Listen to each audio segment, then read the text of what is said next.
So hello everyone, welcome once again to this channel. I hope so you all are doing well. चलिए आज के class को begin करते हैं।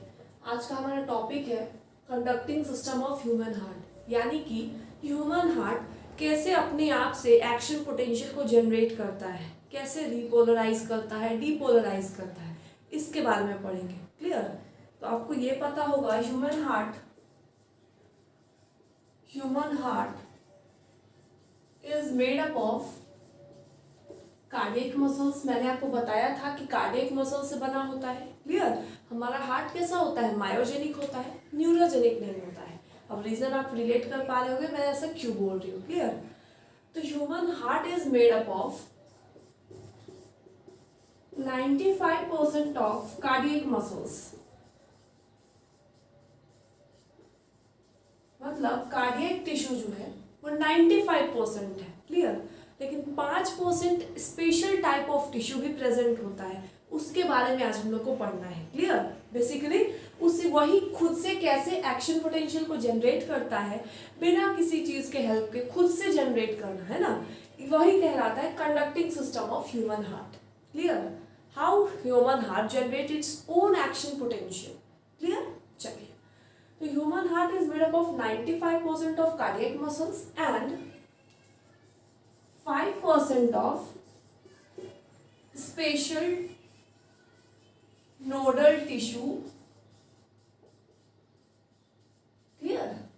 5% क्या मेड होता है? नोडल टिश्यू का। क्लियर? जिसके बारे में आज हम लोग को पढ़ना है। और ये नोडल टिश्यू क्या होता है? ये होता है ऑटो एक्साइटेटरी, यानी कि ये खुद से रिपोलराइज कर सकता है, डिपोलराइज कर सकता है। अब अभी आपको समझ नहीं आ रहा होगा, न्यूरल कंट्रोल आपने भी पढ़ा नहीं है कि क्या होता है डिपोलराइजेशन, क्या होता है रिपोलराइजेशन।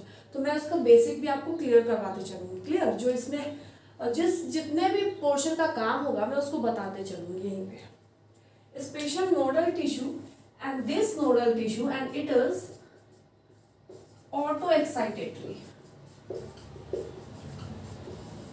क्लियर? ये क्या है?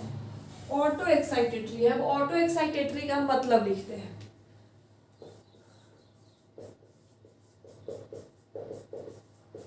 ऑटो एक्साइटेटरी का मतलब क्या होता है? यानी कि इसका मतलब होता है कि it can repolarize and depolarize on its own.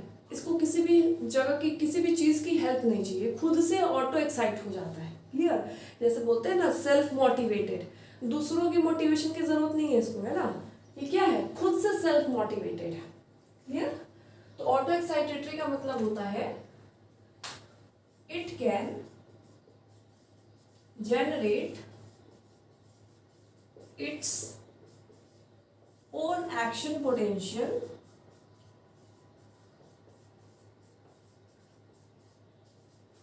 it can generate its own action potential, it can repolarize and depolarize on its own। इसी का मतलब क्या हुआ? Auto excitatory. it can depolarize and repolarize on its own। तो अभी तक मैंने क्या बताया उसके बारे में सुनते हैं। क्लियर? मैंने आपको ये बताया conducting system of human heart के टॉपिक में हम लोग को ये पढ़ना है कि ह्यूमन हार्ट ऑटो एक्साइटेटरी कैसे हो जाता है। क्लियर? कैसे कंडक्शन कराता है। तो ह्यूमन हार्ट के बारे में आपको पहले से पता है कि कार्डियक मसल से मिलकर बना होता है। तो वो कितना प्रोपोर्शन होता है? 95% जो होता है वो कार्डियक मसल से बना होता है, लेकिन 5% स्पेशल टिश्यू पाए जाते हैं। क्लियर? जिसको हम लोगों ने नाम दिया nodal tissue. Special tissue called nodal tissue. अब ये नोडल टिश्यू क्या करता है? ये ऑटो एक्साइटेटरी है। ये इसको किसी भी चीज से मतलब नहीं है, ये खुद सेल्फ मोटिवेटेड है, बाहर की मोटिवेशन को कोई काम नहीं करेगी, है ना। ऑटो एक्साइटेटरी है। ऑटो एक्साइटेटरी का भी मैंने मतलब लिखा, it can generate its own action potential, it can repolarize, it can depolarize. अब हम लोग ये पढ़ेंगे डीपोलराइज कैसे होता है, रिपोलराइज कैसे होता है। क्लियर? तब तक आपको क्या करना है? इसको नोट डाउन करना है, फिर मैं आपको बेसिक बताती हूँ कैसे प्रोपेगेशन ऑफ न्यूरॉन्स का थोड़ा बेसिक, जिसमें जितना इसमें चाहिए होगा मैं उतना बता दूंगी आपको। क्लियर? उसके बाद न्यूरल कंट्रोल में तो अच्छे से पढ़ना है, तो आपको क्या करना है? इसको नोट डाउन करना है। अब हम लोग समझेंगे रीपोलराइज कैसे होता है, डीपोलराइज कैसे होता है। आई होप सो आपने इसको लिख लिया है।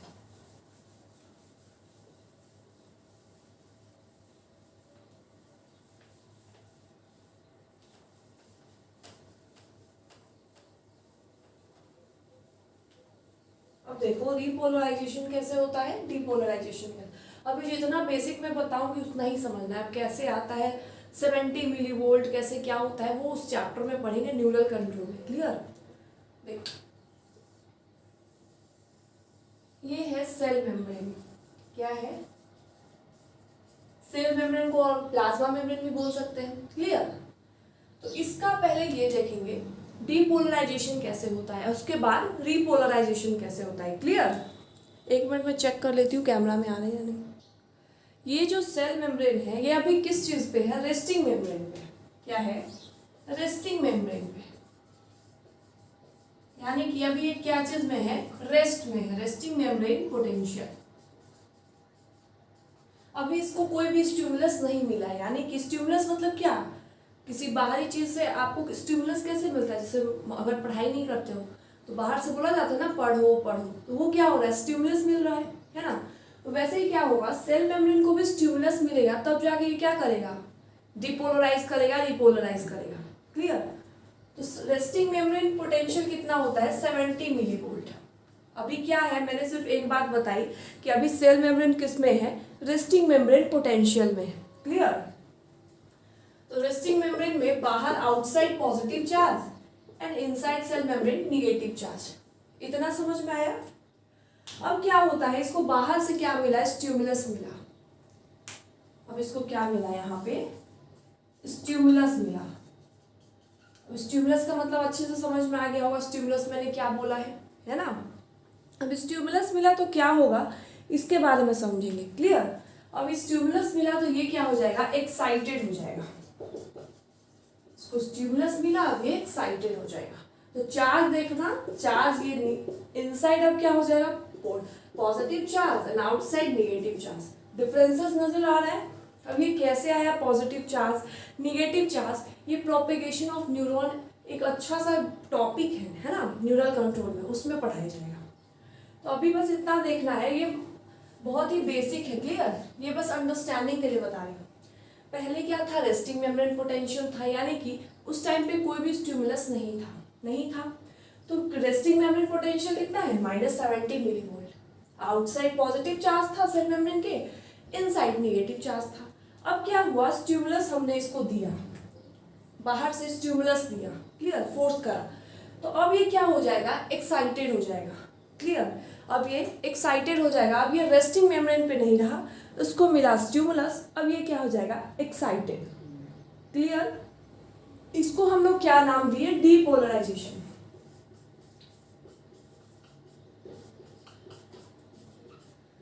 अब जो चीजें एक्साइटेड हो गई फिर उसको नॉर्मल पे भी तो लाना है, हमेशा अब एक्साइटेड तो नहीं रहेगा। Clear. Back to the normal भी आएगा। तो फिर इसमें क्या होगा? अब ये रीपोलराइज कर जाएगा, यानी कि जैसा पहले था वैसा हो जाएगा। Inside negative, outside positive. इसको हमने नाम दिया रीपोलराइजेशन। मैं एक बार और अच्छे से बताऊंगी, पहले आप इस डायग्राम को बनाइए फिर मैं और अच्छे से समझाती हूँ। क्लियर। एक बार लास्ट टाइम रिकैप कराऊंगी तो ये समझ में आ जाएगा। क्लियर।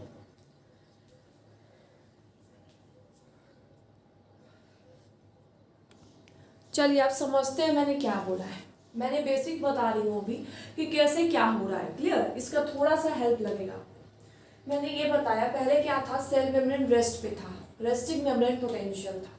कितना volt? Millivolt, -70 millivolt. Outside positive charge, inside negative charge. अब हम लोग इसको क्या दिए? बाहर से स्टिमुलस दिए। क्लियर। तो अब ये क्या किस चीज में चला गया? एक्साइटेड हो गया है ना। रेस्टिंग से क्या हो गया? एक्साइटेड हो गया। अब एक्साइटेड में क्या हुआ? तो बाहर नेगेटिव चार्ज हो गया, इनसाइड पॉजिटिव चार्ज हो गया। क्लियर। अब जब कोई चीज एक्साइटेड हो गया, डीपोलराइज हो गया, तो हमको उसको नॉर्मल पे भी तो लाना है, हमेशा एक्साइटेड स्टेट में तो नहीं रहेगा है ना। तो अब इसको नॉर्मल पे लाने के लिए फिर क्या होता है? रीपोलराइजेशन। क्लियर। तो डीपोलराइजेशन, रीपोलराइजेशन, दो टर्म्स क्लियर हुए। अब हम लोग ह्यूमन हार्ट का डायग्राम बनाएंगे और उसके बाद एक ही फ्लो चार्ट में मैं सारा कुछ लेवल कर दूंगी और लिखवा भी दूंगी। क्लियर। बहुत बड़ा नोट्स नहीं बनेगा, एक ही डायग्राम में सब कुछ लेवल हो जाएगा। तो आप इसको नोट डाउन कर लीजिए, अगर कर लिए हैं तो अच्छी बात है। फिर मैं इसको रब करती हूँ और अब हम लोग ह्यूमन हार्ट के डायग्राम को बनाते हैं। अब मैं ह्यूमन हार्ट के डायग्राम को बनाती हूँ। आपको क्या करना है, मेरे साथ डायग्राम बनाना है।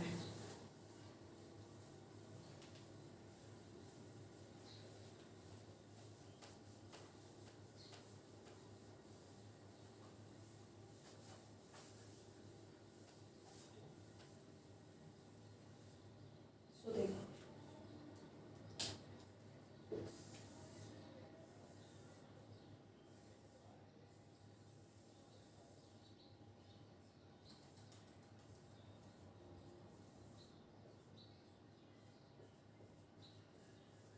अब डायग्राम बनाना इजी लग रहा होगा, कैसे बना रहे समझ में आ रहा होगा, है ना। हम लोग 2-3 बार डायग्राम बना चुके हैं अभी लेक्चर में। अगर मैं अभी पूछूं इसके बीच में कौन सा सेप्टम है, इसके बीच में कौन सा सेप्टम है, इसके बीच में कौन सा सेप्टम है, तो आपको याद आ रहा होगा। क्लियर। चलिए अब देखिए इसमें कैसे लेबल करना है। ये ह्यूमन हार्ट का डायग्राम है। Left atrium, left ventricles, right atrium, right ventricles. इसमें तो कोई डाउट नहीं है। अब देखो, अपर राइट कॉर्नर पे और लोअर यहाँ पे नोडल टिश्यू पाया जाता है। क्लियर। अभी आपको डायग्राम बनाना है। इसका नाम हमने दिया एसए नोड और इसका नाम हमने दिया एवी नोड। अब फुल फॉर्म क्या है नहीं है सब बात करेंगे, अभी बस लेवल करते चलो। क्लियर। अब देखो, अब यहां से क्या होता है, इसको मैं और अच्छे से बना देती हूँ।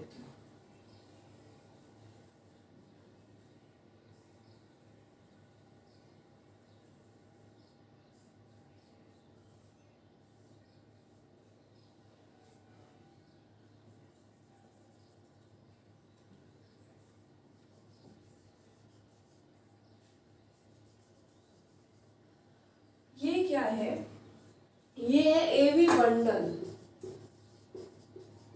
अभी मैंने कुछ भी डिस्क्राइब करा ही नहीं है, सिर्फ मैंने डायग्राम को बनाया है, उसको लेबल कर रही हूँ। क्लियर। एवी बंडल या bundle of his, bundle of his. Clear. और इसके बाद ये क्या है, ये सारे एवी बंडल्स के ही पार्ट है, बंडल ऑफ हिस। क्लियर। और ये जो पोर्शन आपको दिख रहा है वेंट्रिकल्स के वॉल में, ये है पुरकेंजे फाइबर्स, पुरकेंजे फाइबर्स। अब कौन सी चीजें क्या करती है और कैसे एक्शन पोटेंशियल जनरेट होता है इसके बारे में जानेंगे। क्लियर। तो आप अच्छे से इस डायग्राम को पहले बना लो, एकदम बड़ा सा बनाना, उसी में हम लोग लिखेंगे भी। क्लियर। तो आप अच्छे से पहले डायग्राम को बना लो, फिर मैं सब कुछ लिखवा देती हूँ। अब हम लोग एक एक करके देखते हैं कौन सी नोड क्या काम करता है। पहले आते हैं ऐसे नोड पे, इसका फुल फॉर्म लिखो, है ना, साइनो एट्रियल नोड। ऐसे नोड का फुल फॉर्म क्या हुआ, साइनो एट्रियल नोड। अब नोड ऐसे नोड क्यों है नाम, जिसे देखो मैंने पहले बताया स्पेशल टाइप ऑफ टिश्यू होता है जिसको बोलते हैं nodal tissue. Clear. 5% auto excitatory, वो सारे पॉइंट्स को भी याद रखते चलना है ना। तो कैसे जनरेट होता है इसके बारे में पढ़ेंगे, पहले इसके काम क्या करता है, लोकेशन कहाँ है, ये पहले जान लो। क्लियर। तो ऐसे नोड का फुल फॉर्म क्या है, साइनो एट्रियल नोड, है ना। अब ये लोकेटेड कहाँ पे है, तो राइट एट्रियम के एकदम कॉर्नर पे लोकेटेड है। क्लियर। तो लोकेशन क्या लिखेंगे, top right corner of right atrium. अब किसी को ये तो कंफ्यूजन नहीं है कि राइट एट्रियम किसको बोलेंगे, लेफ्ट एट्रियम किसको बोलेंगे। हम लोगों ने 2 to 3 टाइम्स डायग्राम को ऑलरेडी बना रखा है ना। तो राइट एट्रियम के सबसे अपर मोस्ट कॉर्नर पे क्या पाया जाता है, एक नोडल टिश्यू पाया जाता है जिसको हम लोगों ने नाम दिया ऐसे node, cyano atrial node. Clear.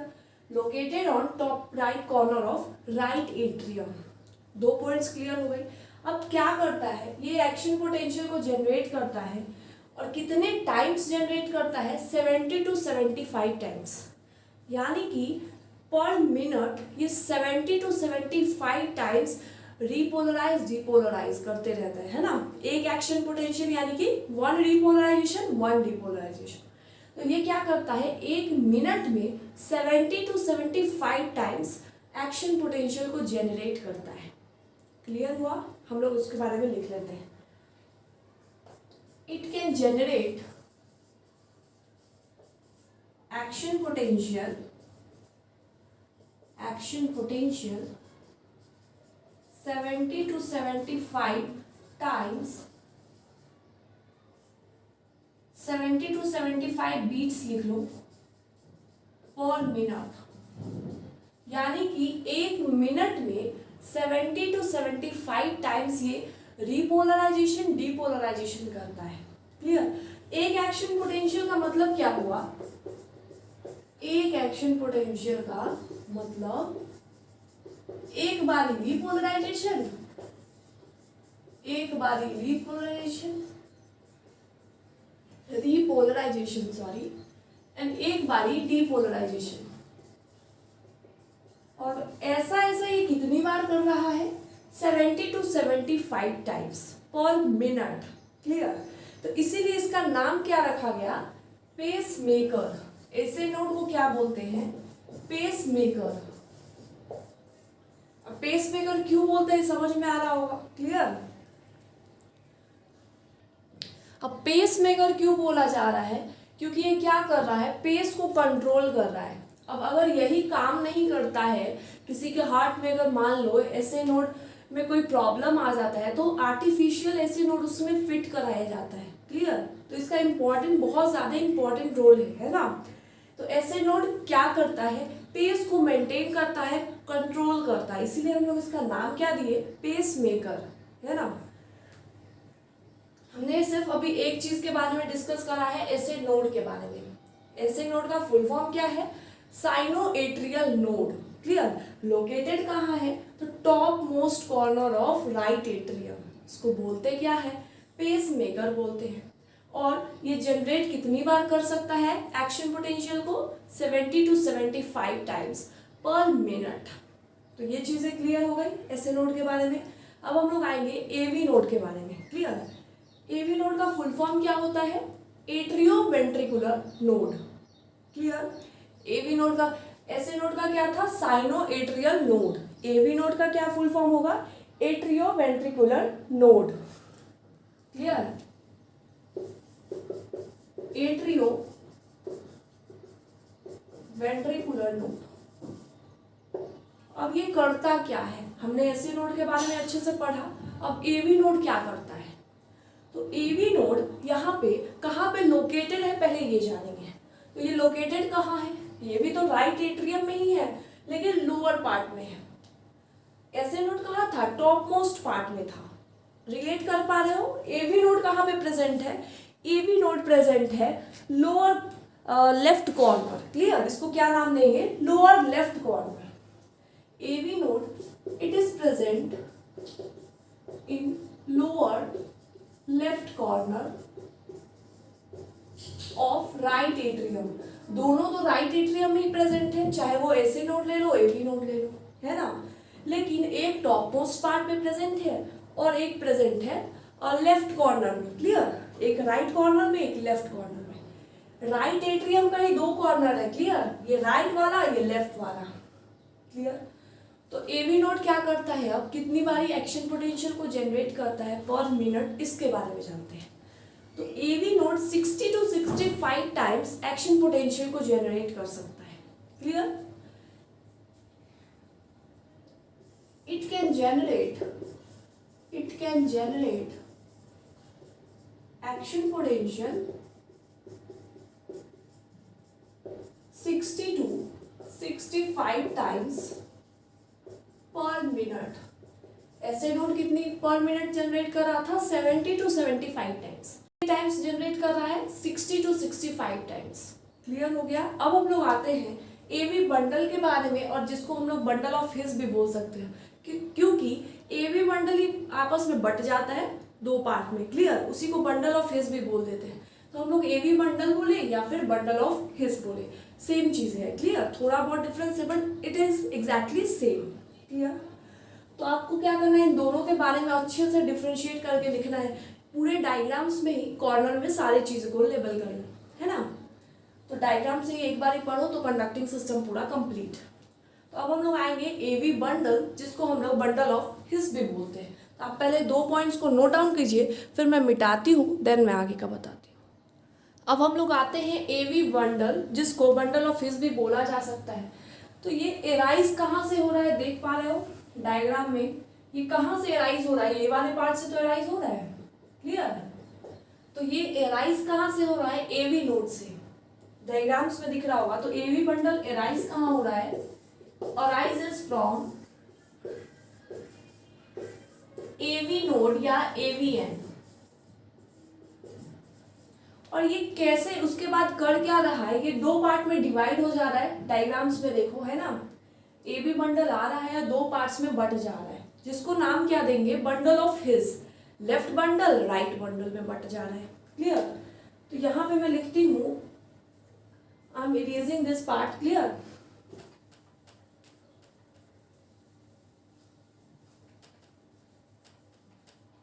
तो ये क्या कर रहा है, ये अराइज तो कर रहा है एवी नोड से, एवी बंडल अराइज कर रहा है, क्लियर। उसके बाद ये बट किस में जा रहा है, लेफ्ट बंडल राइट बंडल, जिसको कलेक्टिवली क्या बोलते हैं, बंडल ऑफ हिज, क्लियर। तो it immediately divides into right bundle and left bundle, जिसको बोलते क्या है, बंडल ऑफ हिज, क्लियर हुआ। एक बारी और सुन लो है ना। ऐसे नोट समझ में आया, सबसे राइट कॉर्नर में, टॉप मोस्ट कॉर्नर में, क्लियर। उसके बाद एवी नोट समझ में आया, ये होता है लेफ्ट कॉर्नर में, क्लियर। अब एवी नोड से क्या बनता है, एवी बंडल बनता है, और एवी बंडल डिवाइड करता है लेफ्ट बंडल राइट बंडल, जिसको हम लोग बोलते क्या है, बंडल ऑफ हिज, क्लियर।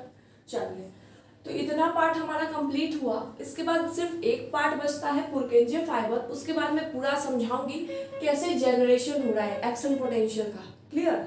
तो पुरकेंजे फाइबर्स के बारे में लिखेंगे, मैं इस पार्ट को मिटाऊंगी, अगर आपने नहीं लिखा है इसको तो इसको लिख लो, फिर मैं इसको मिटाती हूँ पुरकेंजे फाइबर्स के बारे में बता के, क्लियर हुआ। अब पुरकेंजे फाइबर्स के बारे में तो कहाँ पे प्रेजेंट है, ये तो मैं डायग्राम्स में दिखा चुकी हूँ, बट एक बार लिखवा देती हूँ, clear.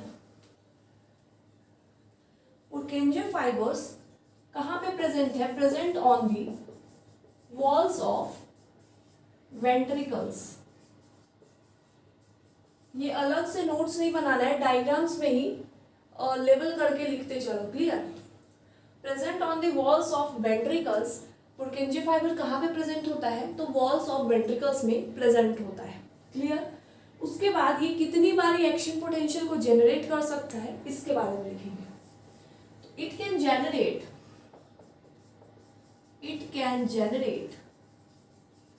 20 to 25 times action potential.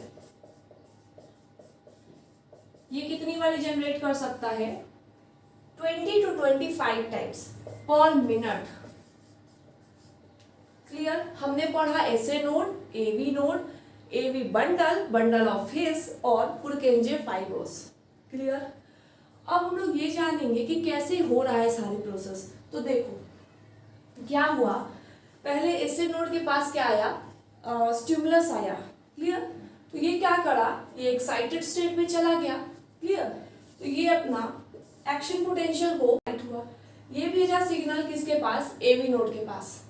अब एवी नोड भी एक्साइट हो गया, अब एवी नोड किसके पास स्टिमुलस भेजा, ये भेजा एवी बंडल्स के पास, एवी बंडल्स फिर बंडल ऑफ हिज के पास, फिर बंडल ऑफ हिज पुरकेंजे फाइबर्स के पास। तो ऐसे ही पूरी प्रोसेस चलती है, इसी को क्या बोलते हैं, conducting system of human heart, clear. अब एक बार रिवाइज करते हैं इसको, फिर सेशन को एंड करते हैं। मैंने बताया क्या, पहले मैंने एक हार्ट का डायग्राम बनाया, क्लियर। अपर राइट कॉर्नर में ऐसे नोड, जिसको साइनोएट्रियल नोड भी बोलते हैं, ऐसे एन बोलते हैं, क्लियर। लोअर लेफ्ट कॉर्नर में क्या होता है, एवी नोड होता है, जिसको एट्रियोवेंट्रिकुलर नोड या एवीएन बोलते हैं, क्लियर हो गया। ऐसे नोड क्या होता है, पेस मेकर होता है, 70 to 75 टाइम्स एक्शन पोटेंशियल को जनरेट कर सकता है पर मिनट। अब ऐसे नोड हो गया कंप्लीट। अब एवी नोड पे आते हैं। एवी नोड क्या करता है, तो एवी नोड का लोकेशन मैंने बता दिया। अब एवी नोड करता क्या है कि कितनी बारी एक्शन पोटेंशियल को जनरेट करता है, तो 60 to 65 टाइम्स। क्लियर। इसके बाद आते हैं एवी नोड किसमें फॉर्म करता है, किसको फॉर्म करता है, एवी बंडल्स को। एवी बंडल्स का काम मैंने आपको समझा दिया। वो किस में डिवाइड करता है, लेफ्ट बंडल्स, राइट बंडल्स, जिसको हम लोग क्या बोलते हैं, AV bundles plus left bundles plus right bundles. इसको हम लोगों ने नाम दिया बंडल ऑफ हिस। उसके बाद बंडल ऑफ हिस कहाँ पे जाता है, पुरकिंजे फाइबर्स, जो कि वॉल्स ऑफ वेंट्रिकल्स में प्रेजेंट होता है। क्लियर। पुरकिंजे फाइबर्स कितनी बार एक्शन पोटेंशियल को जनरेट करता है, 20 to 25 टाइम्स। क्लियर। पहले सिग्नल आया ऐसे नोड के पास, ये किसको सिग्नल भेजेगा, एवी नोड के पास, एवी नोड भेजेगा एवी बंडल्स के पास, AV bundles bundle of His के पास, and then bundle of His क्या करेगा, पुरकिंजे फाइबर्स को सिग्नल देगा। तो ऐसे ही होल प्रोसेस चलती रहती है। क्लियर। आई होप सो आपको ये समझ में आ गया होगा।